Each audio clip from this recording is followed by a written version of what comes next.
Hello everyone, it's Shane Kanto, your Wasteland reviewer, and I'm here to review Censor. And this is a new horror film from writer-director Prano Bailey Bond. And this film focuses on Enid, who is a film censor, who winds up getting in a bunch of trouble because apparently she missed out on this horrible thing and let that into a film that got released and people died as a result of it.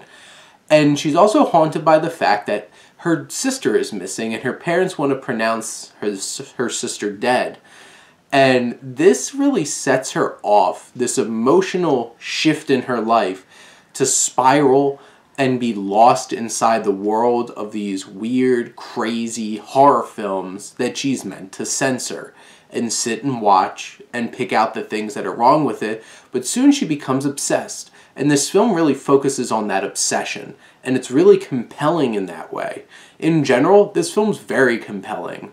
This is something special. It's made my top 20 so far this year. I'm very excited to talk about Censor right now.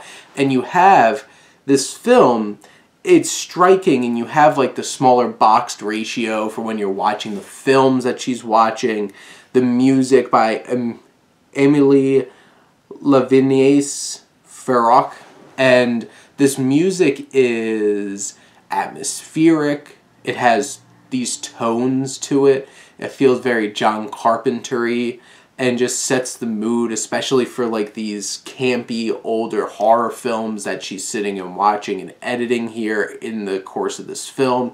It really sets the stage, and then you have the cinematography done by Anika Summerson, and there's just how everything is framed perfectly, the lighting, the darkness, this dreamlike quality, the tintedness. There's a violet purple kind of tint to everything, this pinkish look to it, and it sets the mood. You feel like you're lost in this different kind of world, and Enid is lost in this other world, and Niamh Algar, who has been popping up in a lot of different things, whether it's Raised by Wolves or she was in Wrath of Man and The Last Rite and a lot of things that I've been watching recently, and I loved her in this film. She had this steeliness about how she was I'm the cutter here. I'm going to cut everything.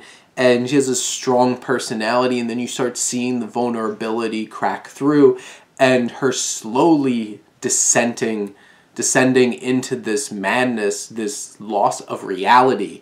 And this film focuses on that so well and portrays it so well. And the final moments of this film with the editing, which the editing is so sharp and just so perfect from Mark Towns, that it keeps cross-cutting between this weird, bright, shiny kind of alternate, inside a film reality and what might actually be happening.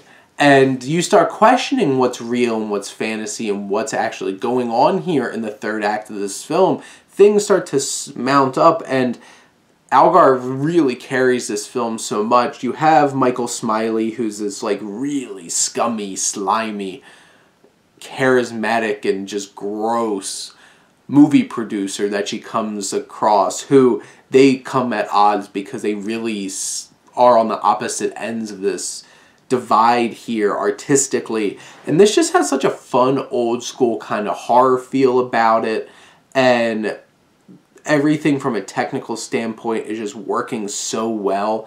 And then you have these emotional anchors. This story of what she does is interesting. What she does is interesting, and how the film utilizes that, and her connection to these films, and her losing her emotional anchor, which leads to her getting lost within these narratives and these worlds, and blurs that line of reality and sends you on this really compelling ride.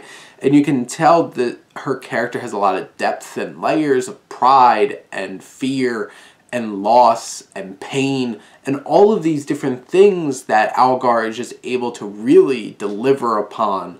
and you have this mounting tension. There's like one particular jump scare in this that scared the crap out of me, and it works so well. And you have these shocking twists and turns and just this warping of reality in this narrative. This is only like an hour and 23 minutes, but it was so engrossing and interesting. I actually just loved every second of it. It might not feel as emotionally connected or say as really just emotional, and you feel for her trying to find her sister, and there's some aspects that don't 100% deliver, but this film works on so many different levels, and for a cinephile, it's so cool to see all the technical aspects that they just really nail.